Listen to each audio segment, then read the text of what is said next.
Valeu. Boa noite, irmãos. Mais uma semana aqui, com a graça de Deus.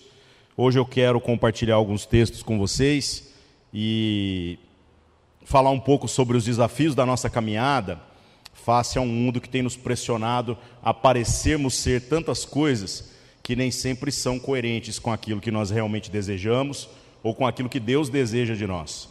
Vivemos uma época de pressões complicadas, de pressões externas talvez nunca antes vistas na história da humanidade. É a questão do volume de informações que nos pressiona, o como exigem da gente posicionamentos com relação a todas as questões, e você simplesmente não pode se tornar alienado com relação a nada. Tem gente defendendo bicho mais do que se defende gente, tem gente que defende o politicamente correto mais do que busca aquilo que é o que a Escritura traz para nós como verdade. E o desafio, então, é que nós encontremos coerência na nossa caminhada, que a gente consiga, na nossa jornada de espiritualidade, tentar buscar aquilo que Deus traz para nós, que verdadeiramente vai trazer propósito, vai revelar vocação e vai trazer aquela paz que excede todo o entendimento, que é prometida àqueles que andam com Deus, coisa que este mundo de forma alguma vai conseguir suprir. Então dizem que nós precisamos de dinheiro, dizem que nós precisamos de um diploma cheio de informações, nos dizem um tanto de coisas, mas essas coisas não suprem a nossa ansiedade, não suprem as tristezas que afetam todo ser humano. No final das contas, a noite é você e seu travesseiro, e muitos dias são difíceis. Há dias em que parece que a sua oração bate no teto, quica e volta, e aí a gente entra em crise, dizendo: Senhor, o que eu estou fazendo de errado? Pois, irmãos, no que se refere a se tornar digno de receber o favor de Deus, nós não precisamos fazer absolutamente nada. A mensagem do Evangelho para nós é exatamente sobre como Cristo fez aquilo que era impossível. Ele já resolveu aquilo que nós não temos a possibilidade de resolver. Ele já pagou qualquer conta que eventualmente precisasse ser paga. Então a graça é sobre se compreender como então nós não precisamos fazer nada.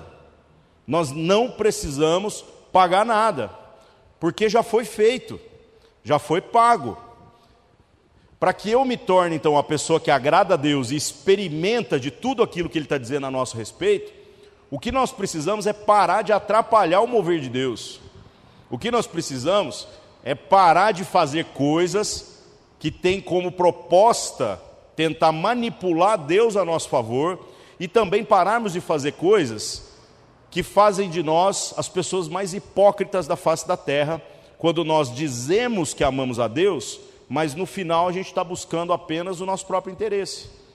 Então nós precisamos fazer nada, nós precisamos aprender a descansar, precisamos aprender a confiar naquilo que Deus já fez, e então relaxar um pouco, encontrar paz para a nossa ansiedade.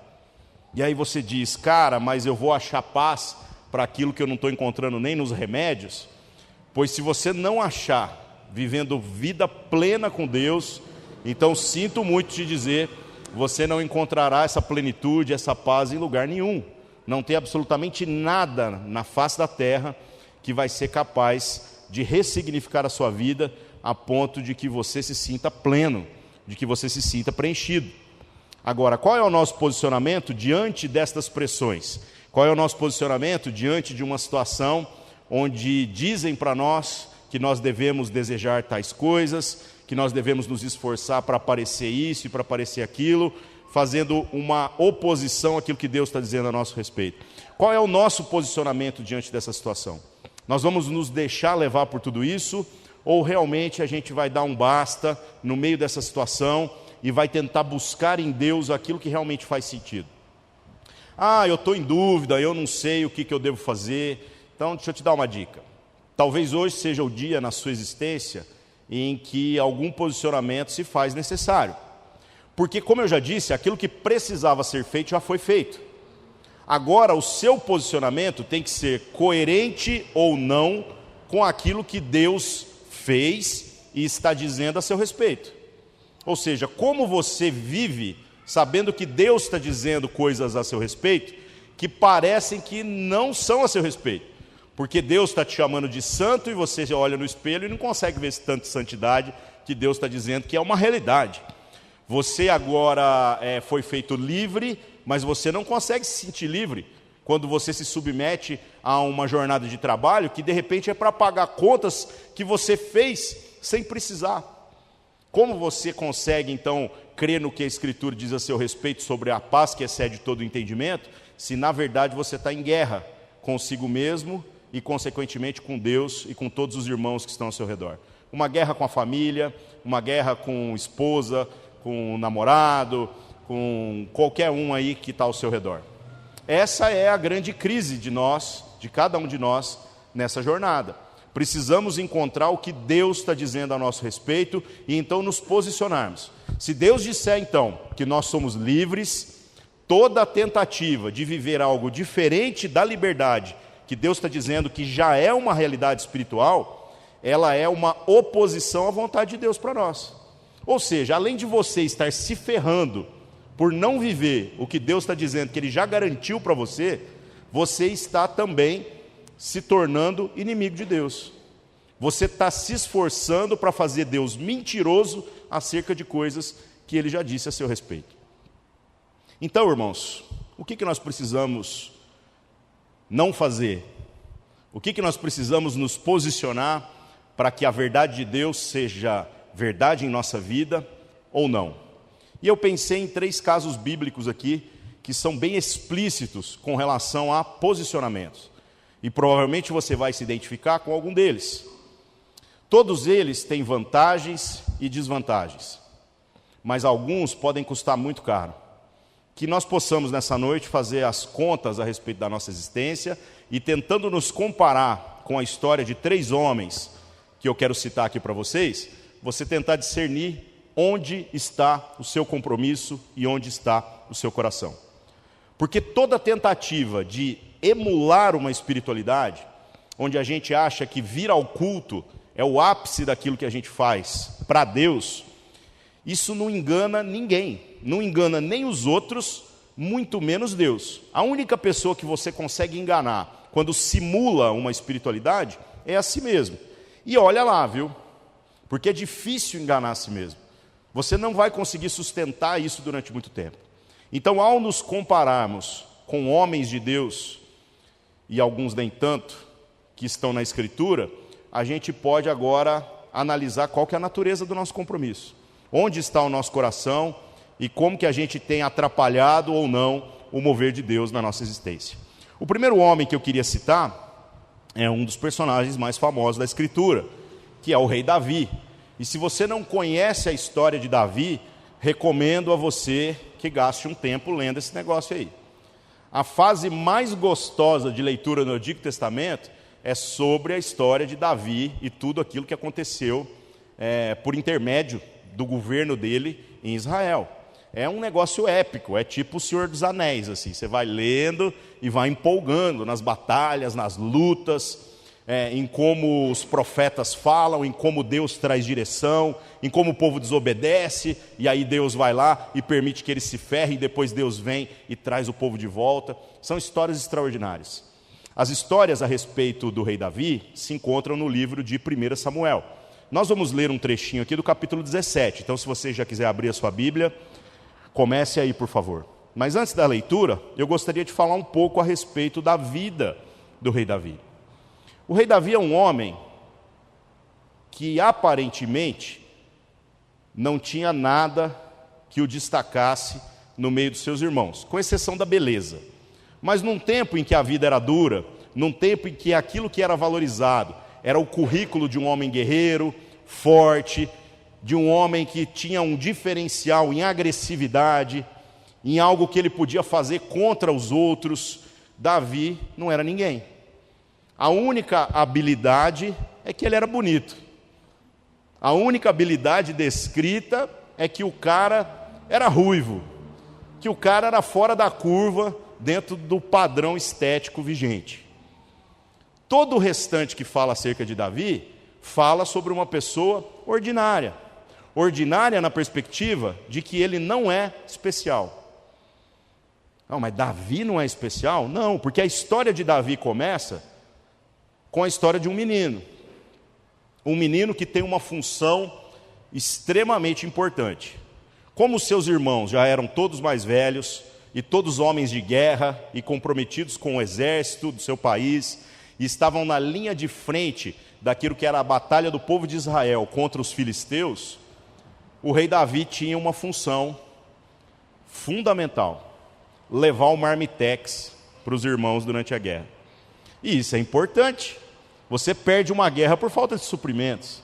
Então, se o marmitex não chegar lá, a guerra acaba. Tanto que guerra, às vezes o pessoal acha que é só ir para o pau, né? Pega as suas armas, eu pego as minhas. Naquele tempo não tinha arma de fogo, né, irmãos? E aí a gente vai aqui lutar de espada até falar chega. Não. Aquele que conseguir ser estratégico e cortar o suprimento do inimigo, depois ele só precisa esperar. É uma questão de tempo até que ele se entregue, porque a fome dói. Davi, então, era o cara responsável por zelar do marmitex dos seus irmãos. E este homem é um rei. Este homem é o que Deus chamou um profeta e foi lá e disse que ele era o homem segundo o coração de Deus e que deveria governar toda uma nação. Essa é a história do Evangelho a respeito de todos nós, sobre como nós, pessoas ordinárias, que muitas vezes não querem fazer o trabalho ordinário para o qual foram vocacionadas, foram agora privilegiadas com um lugar especial no reino de Deus.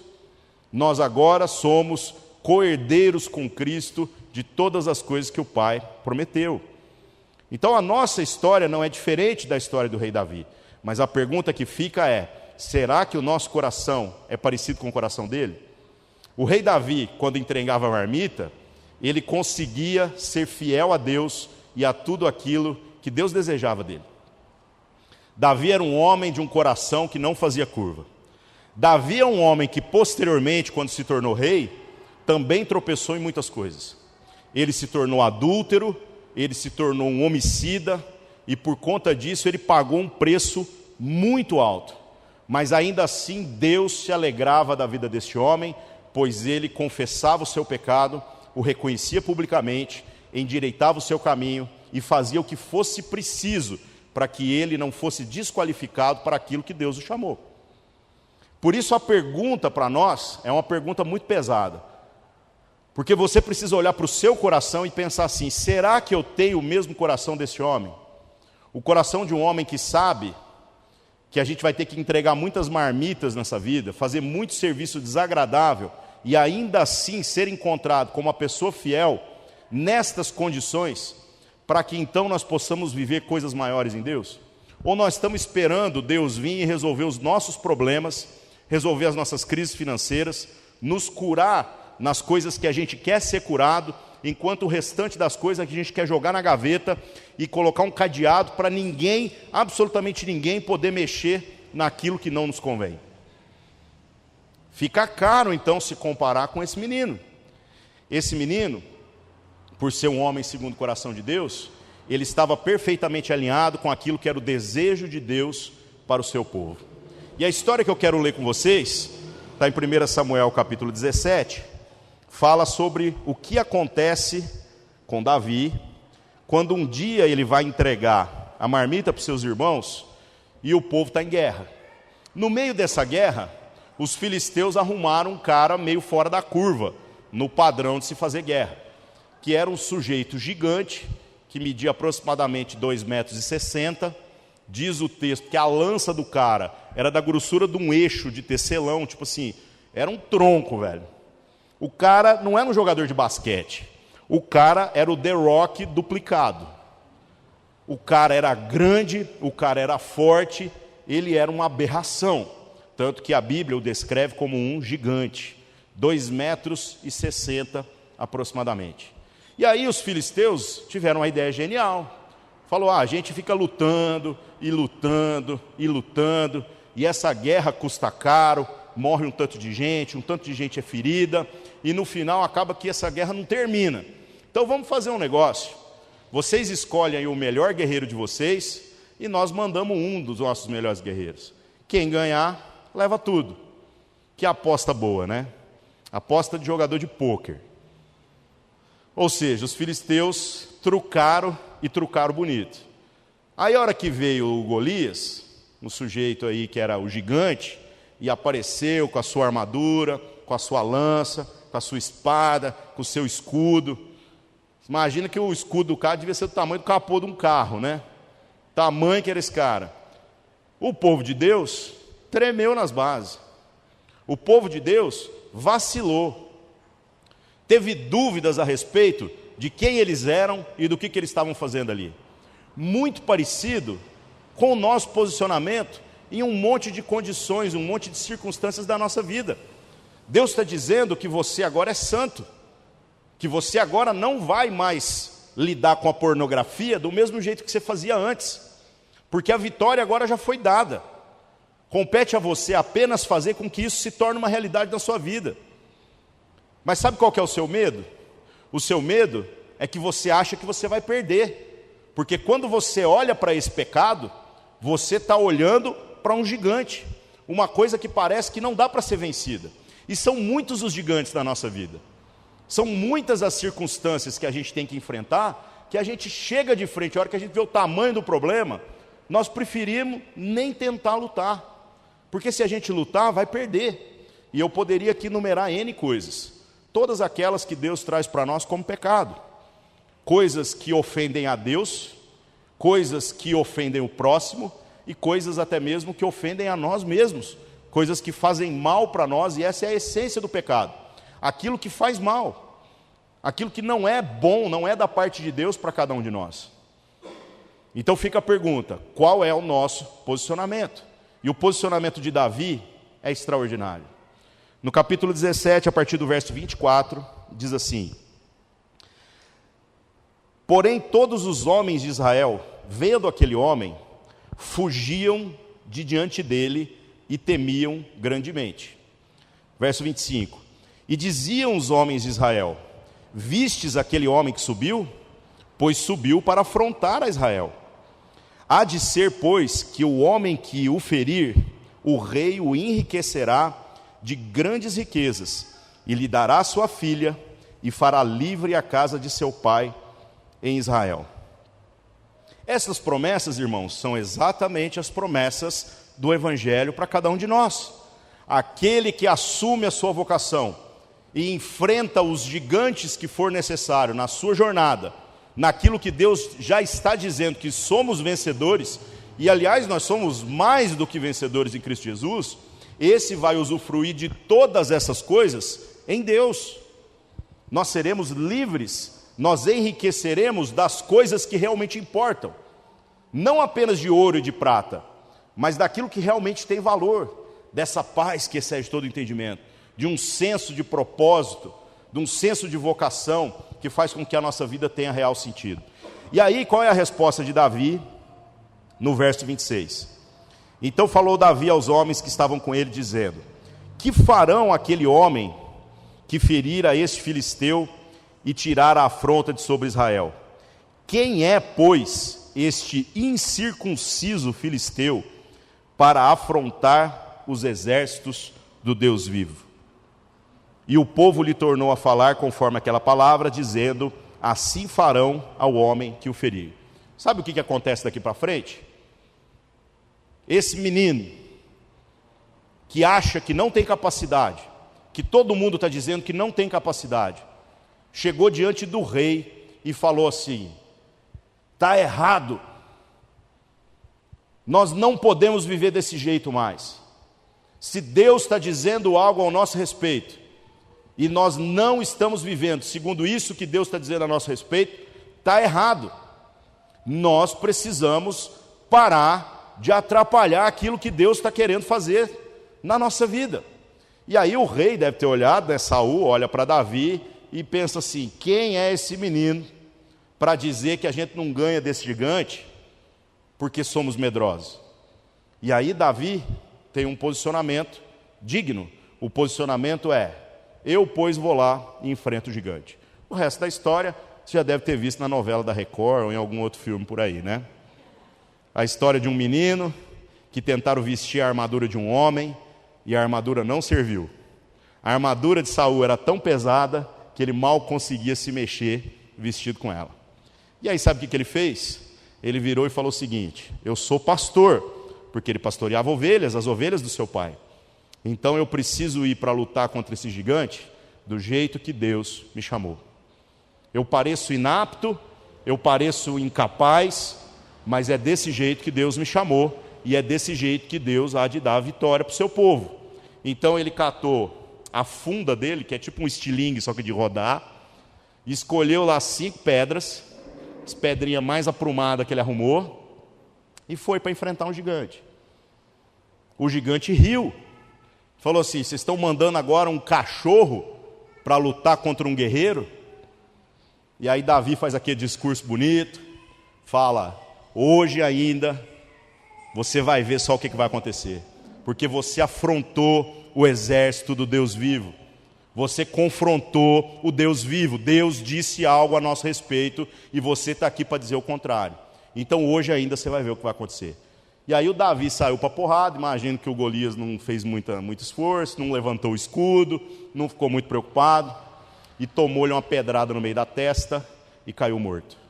Davi, com muito custo, levantou a espada, cortou a cabeça de Golias, e você imagina a festa que aconteceu depois disso. Aí todo o restante do povo, os bunda mole que não tinha coragem de ir lá e enfrentar um gigante, eu imagino que naquela hora todas as espadas se levantaram, todo mundo virou macho. E todo mundo veio para catar o cara, e levantar, e fazer festa, que é o que as pessoas fazem quando tudo dá certo. Meus irmãos, nós somos chamados para viver por fé. Então a primeira pergunta é: nós estamos com o nosso compromisso alinhado com aquilo que Deus deseja, da mesma maneira que esse menino estava? Porque se nós não estivermos compromissados a ponto de sermos fiéis àquilo que Deus está dizendo a nosso respeito, nós jamais experimentaremos de vitória alguma na nossa existência. Não vamos experimentar. Que vitória que você está falando? Eu estou falando da vitória que Deus deseja para você. Não é de dinheiro como outros estão prometendo por aí. Não é de felicidade segundo o seu conceito de felicidade. É de vida plena segundo aquilo que Deus deseja para você. Aquilo que o mundo não pode te dar. Aquilo que vale mais do que ouro e prata. Essa é a realidade. Mas você precisa ter o coração certo. Você precisa se posicionar. Você precisa enfrentar o gigante. Você tem que ir para o pau, se necessário, para que as coisas aconteçam. O segundo cara é um profeta. O primeiro é um rei. O cara é bom. Um homem segundo o coração de Deus. O segundo é um profeta. E o segundo é exatamente o oposto do primeiro. Por quê? Porque ao invés dele ser o cara que quando Deus fala, ele se posiciona, esse aqui quando Deus fala, ele tenta fugir. E às vezes esse é o nosso posicionamento na nossa caminhada. A gente não é o Davi, a gente é o Jonas.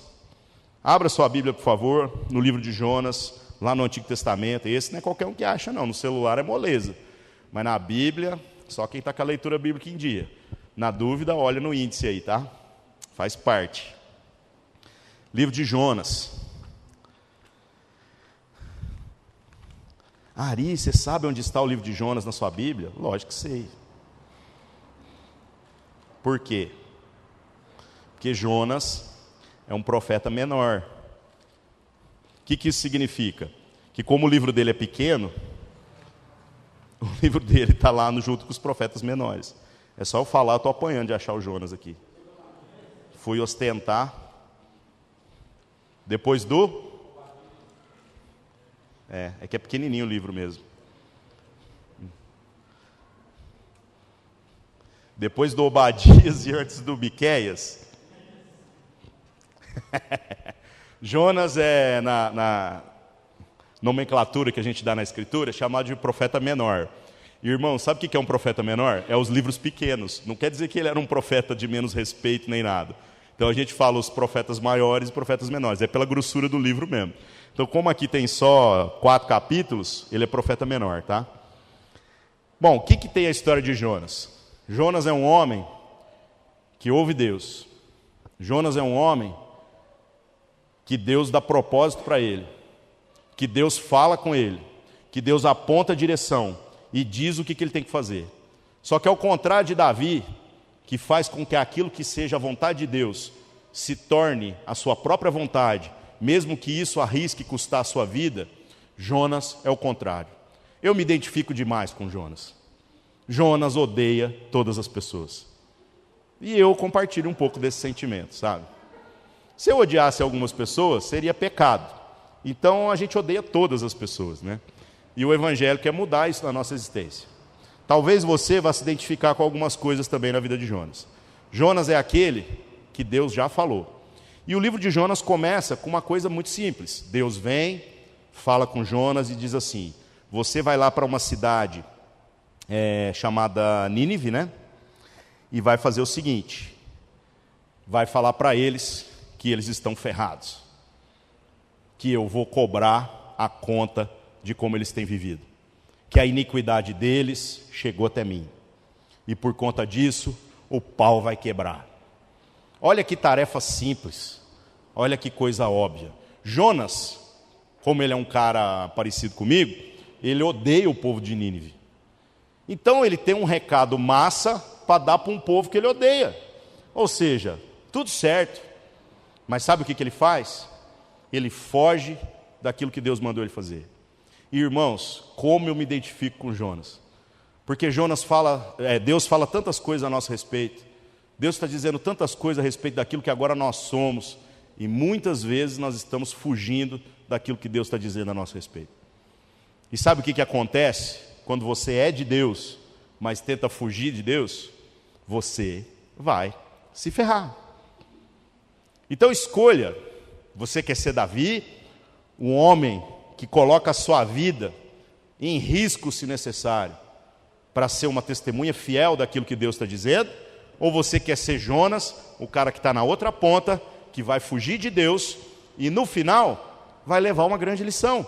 Com muitas dores vai descobrir que não é possível fugir de Deus. São dois extremos, mas ainda são extremos até aceitáveis, porque Jonas é profeta, não é qualquer um. E isso é para que fique claro para você que não é possível fugir de Deus.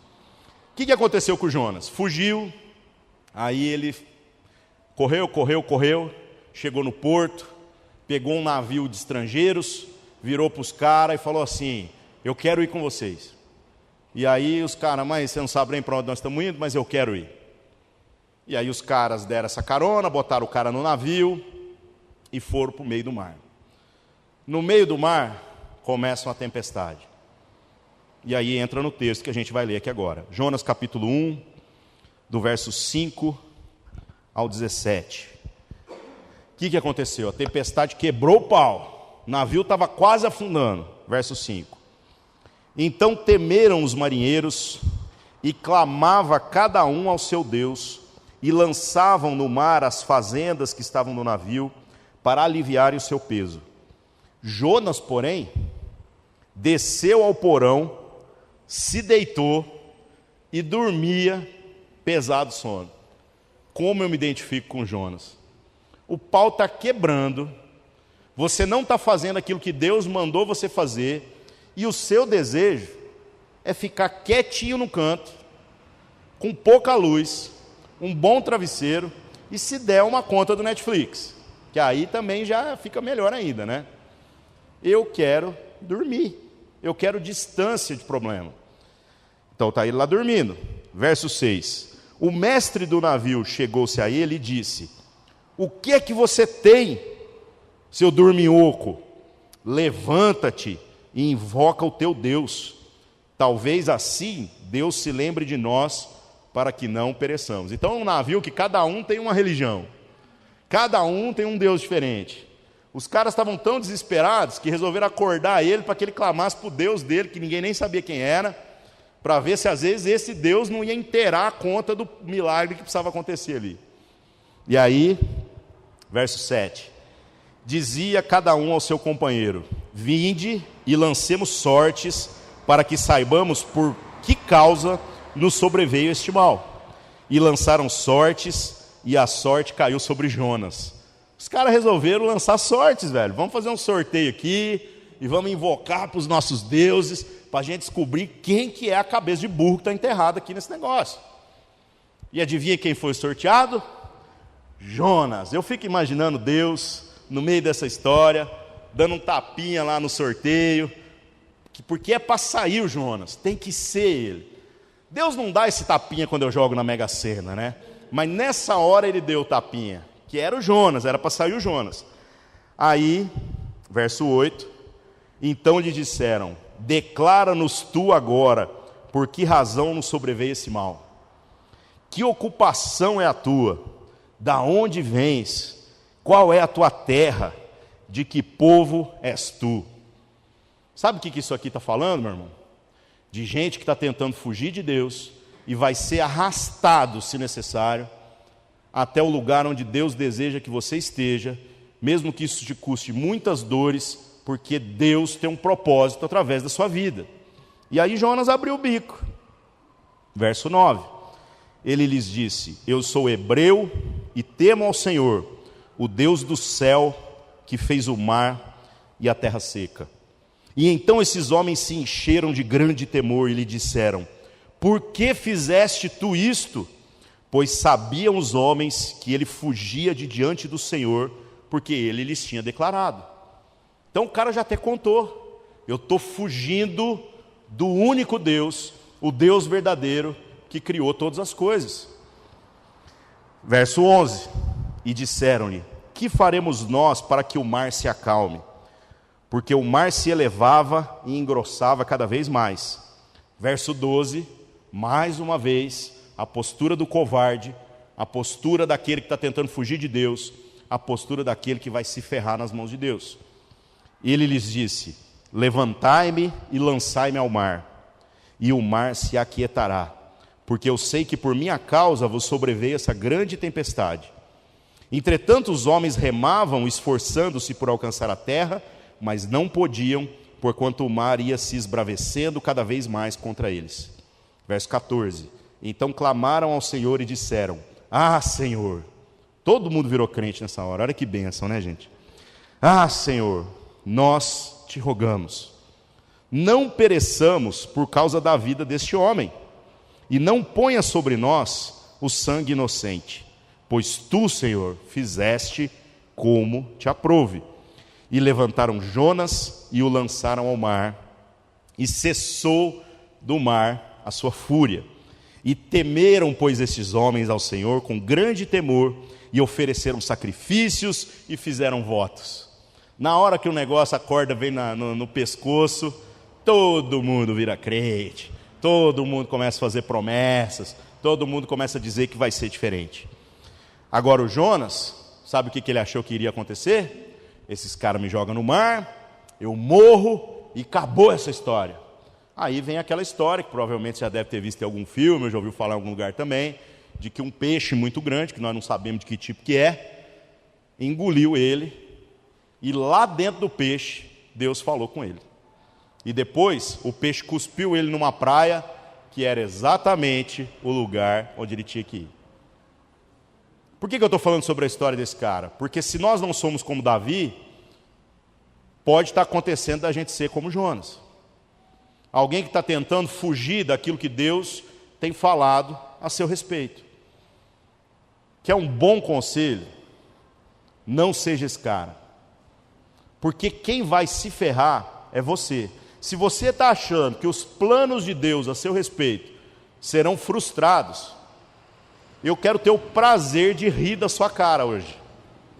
Porque Deus com certeza já ri. Os planos de Deus a seu respeito não se frustrarão. Portanto, quando você busca viver segundo aquilo que Deus está dizendo a seu respeito, isso afeta basicamente a existência de uma pessoa, a sua mesma, de modo que se torna mais fácil, se torna mais agradável e se torna algo muito mais coerente com aquilo que Deus está dizendo a seu respeito. Então, em nome de Jesus, meu irmão, não seja Jonas. E nós não estamos aqui discutindo salvação. Nós estamos falando de duas pessoas que são homens de Deus, mas que ainda assim têm posturas diferentes. Então não bata no peito dizendo: eu não tenho dúvidas a respeito da minha salvação, porque pode ser que verdadeiramente, com uma conduta frouxa, desregrada, fugindo do que Deus está dizendo a seu respeito, ainda assim você possa ser salvo mesmo. pela graça de nosso Senhor. Mas eu vou te dizer um negócio: quer ter plenitude de vida? Quer usufruir de tudo aquilo que são as promessas de Deus, que traz essa paz que excede todo entendimento, que traz sentido para a nossa existência? Não seja como Jonas, porque você vai sofrer, e isso obviamente não faz sentido nenhum. E se já tem esses dois casos aqui que são aparentemente opostos, nós ainda temos um terceiro aqui para analisar, que é a história dos escribas e dos fariseus no Novo Testamento. Os religiosos que não são nem Davi e nem Jonas. Sabe quem eles são? A turma do meio, a turma da mediocridade, a turma que tem o discurso, mas não vive o discurso, a turma que sabe tudo que tem que fazer, mas não faz, e pior do que isso, ainda atrapalha alguém que está tentando fazer. E infelizmente, nós nos parecemos muito mais com esses religiosos do que com Jonas e com Davi. Meu conselho é o seguinte: se esforça para ser Davi. Se você não está dando conta, seja Jonas, mas se posiciona. Foge de Deus e vai se ferrar um pouquinho, para depois você voltar com o rabinho entre as pernas. Não é para a igreja, não, é para Deus, que às vezes você não vai voltar nem para essa comunidade. E depois você vem me contar se não é exatamente assim que vai acontecer com você. Você vai ganhar muitas tatuagens grátis nesse processo. Só que não vão ser tatuagens igual essa que a gente faz. Vão ser cicatrizes, coisas que infelizmente a gente tem que carregar quando nós nos distanciamos do caminho de Deus. Marcas de uma vida de quem está tentando fugir de Deus. Agora, se você for como os fariseus e como os escribas, aí nós temos um problema, porque você não é nem quente e nem frio, você é a incoerência em pessoa. Você está fazendo de tudo para tornar Deus mentiroso, você é um hipócrita. O hipócrita, que virou xingamento, a gente falou sobre isso no culto de quarta-feira outro dia. A palavra hipócrita, na sua origem lá, o seu sufixo no grego, significa aquele que atua. Hoje a gente xinga as pessoas, né? Fala, seu hipócrita. Todo ator é um hipócrita na definição da expressão. É aquele que atua. A condenação que a Escritura traz é de que nós sejamos pessoas que atuam como cristãos, mas o nosso coração está distante daquilo que nós professamos. E essa posição, meus irmãos, é uma posição de extrema desonra. Olha o que Jesus fala sobre os escribas e os fariseus. Os escribas eram os mestres da lei, e os fariseus eram os mestres do ensino. Era a turma que quando andava na rua, a galera falava assim, aqueles caras ali são os caras. Abra sua Bíblia, por favor, em Mateus capítulo 23.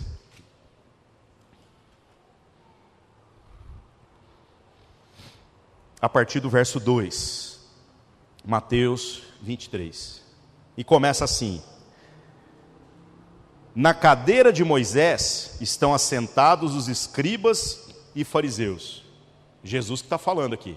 Sabe o que ele está dizendo? Ele está dizendo o seguinte: sabe esse negócio de lei, de mandamento, sabe esse negócio daquilo que é a vontade de Deus?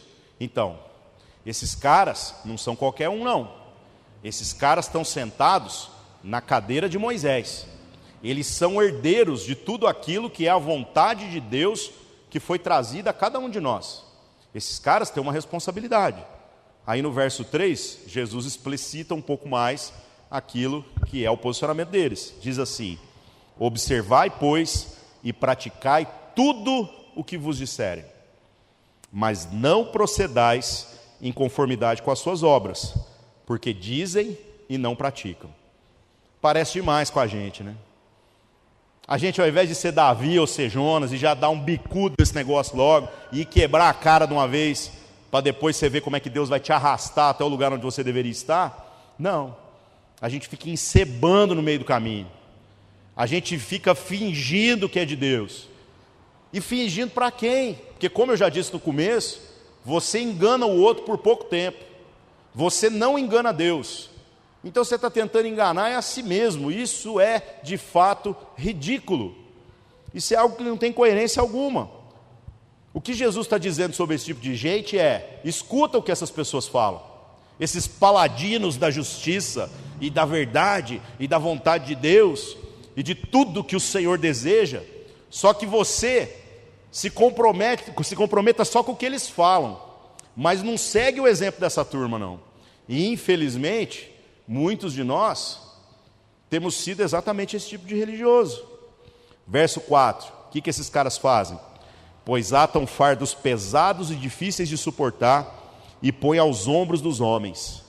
E eles, porém, nem com o dedo querem movê-los. E fazem todas as obras a fim de serem vistos pelos homens, pois trazem largos filactérios e alargam as franjas dos seus vestidos e amam os primeiros lugares nas ceias e as primeiras cadeiras nas sinagogas e as saudações nas praças e os serem chamados pelos homens, Rabi, Rabi. Vós, porém, não queirais ser chamados Rabi, porque um só é o vosso mestre, a saber, o Cristo, e todos vós sois irmãos. E ninguém na terra chameis vosso Pai, porque um só é o vosso Pai, o qual está nos céus. E nem vos chameis mestres, pois um só é o vosso mestre, que é o Cristo.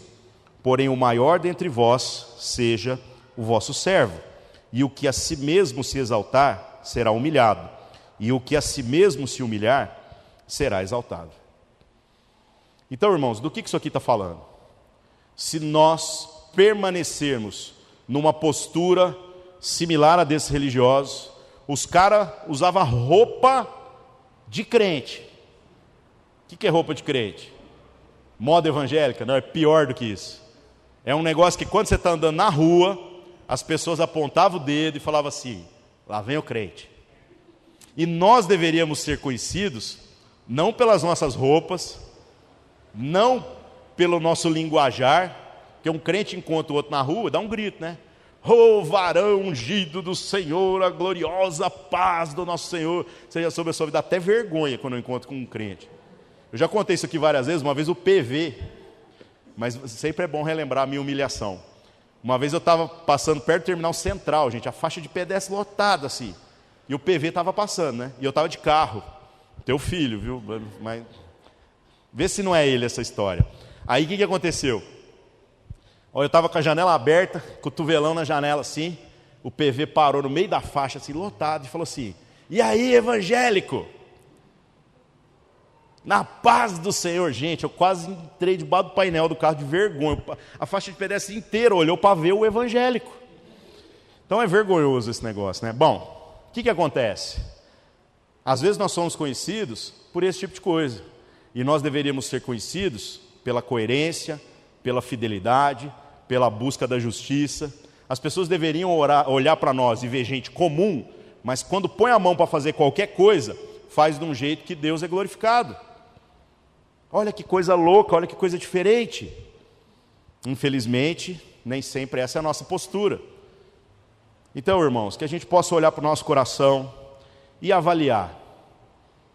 Nós somos aqueles que se parecem com Davi, nós somos o rei, nós somos o profeta teimoso que vai levar a cabeça martelada na cabeça até aprender, mas pelo menos vai aprender. Ou nós somos o religioso, que está no meio do caminho e pressupõe ser melhor do que o rei e melhor do que o profeta. Que geração arrogante que nós somos. Nós olhamos para as pessoas e achamos que não temos mais nada para aprender. Achamos que nós já vimos todas as pregações, que nós já conhecemos da Bíblia mais do que o suficiente, de que o louvor, se não atender tal padrão técnico para nós, não serve. Cuidado, pois essa postura é a postura do religioso. E o fim do religioso não é igual ao fim do profeta. O profeta que é o teimoso, ele vai sofrer, mas ele vai chegar no lugar onde Deus deseja que ele chegue. O final desse tipo de religioso são as mais densas trevas. Ele vai viver um inferno e no final ele vai experimentar da consumação daquilo que é estar apartado da presença de Deus por toda a eternidade.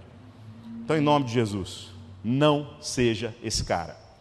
Que a gente possa nessa noite, colocando a nossa vida diante de Deus, avaliar com toda sinceridade se nós temos a devoção, a fidelidade, o compromisso de Davi, se nós temos a teimosia de Jonas, mas ainda assim nós estamos genuinamente buscando viver de modo coerente com aquilo que sentimos e com aquilo que desejamos, mesmo sabendo que a gente vai se ferrar na mão de Deus por causa disso, ou se nós somos esses religiosos que estão no meio do caminho e que infelizmente não apenas não entrarão no reino dos céus, como ainda se fazem pedra de tropeço para muita gente. Em nome de Jesus, meu irmão, Deus pode mudar a sua história nessa noite. E isso não depende de eu colocar a mão na sua cabeça e nem de nenhum paranauê mágico que a gente pudesse fazer. Cristo já fez na cruz. A única coisa que a gente tem que fazer é orando agora, você se apresentando diretamente para Deus, dizer assim: Senhor, me ajuda. Pesa a sua mão sobre a minha vida e me ajuda para que eu seja coerente com aquilo que o Senhor está dizendo a meu respeito. E depois disso, meu irmão, mergulha nesse livro aqui. Porque não tem jeito de você ser abençoado através daquilo que eu leio na Bíblia. Quando eu leio a Bíblia, o abençoado sou eu. A gente se esforça por repartir alguma coisa. Mas para você ser plenamente abençoado, você tem que conhecer a sua Bíblia. Deus quer falar através de você. E não ficar mandando recado através da mula aqui, que está tentando fazer os profetas acordar. Deus fala através de todos nós. Mas você precisa se permitir ser usado por Deus. Amém? Vamos orar. Senhor nosso Deus, nós nos colocamos na sua presença mais uma vez nessa noite e clamamos para que o Senhor sonde o nosso coração. Sonda o nosso coração, Senhor Deus, para que haja em nós coerência, para que haja em nós uma maneira reta de caminhar. Mesmo que essa maneira seja a do profeta Jonas, de alguém que legitimamente está tentando fugir do Senhor. A única coisa que nós pedimos, Senhor, é que nós não sejamos hipócritas, que nós não vivamos uma vida de fachada, onde no final a gente está enganando apenas a nós mesmos. Que o Senhor traga para nós mudança de entendimento e mudança de postura. Se há alguém aqui nessa noite que tem se sentido desqualificado para aquilo que o Senhor tem falado, para aquilo que o Senhor tem chamado e tem falado continuamente a respeito da vida dela, em nome de Jesus, Senhor, que o Senhor possa trazer salvação nessa noite. Que o Senhor possa trazer disposição de buscar aquilo que é a sua vontade, de aprender mais, de bater na porta que o Senhor disse que se abriria quando a gente buscasse. Perdoa os pecados dos meus irmãos, Senhor. Perdoa os meus pecados. Obrigado pelo sacrifício do Teu Filho Jesus na cruz. Que a gente possa sair dessa existência medíocre e que nós possamos viver vida plena no Senhor, segundo todas as promessas da Sua palavra. Se há alguma coisa na nossa vida que tenha atrapalhado isso, Senhor Deus, ainda que ela não seja preciosa, ainda que ela não seja algo muito querido, algo de muita consideração, que o Senhor tire isso da nossa vida. E que a gente possa verdadeiramente descansar no Senhor e usufruir de tudo aquilo que são as suas verdadeiras promessas. Coisas que o mundo não pode comprar, coisas que o Senhor tem nos dado de graça, simplesmente porque o Senhor é bom. Obrigado, Senhor, porque o Senhor tem nos escolhido. Gente que não vale nada, gente de coração realmente complicado, mas ainda assim o Senhor tem nos chamado. Transforma a nossa existência, Pai, e nos faz viver de maneira digna com a vocação que recebemos. Em nome de Jesus, amém.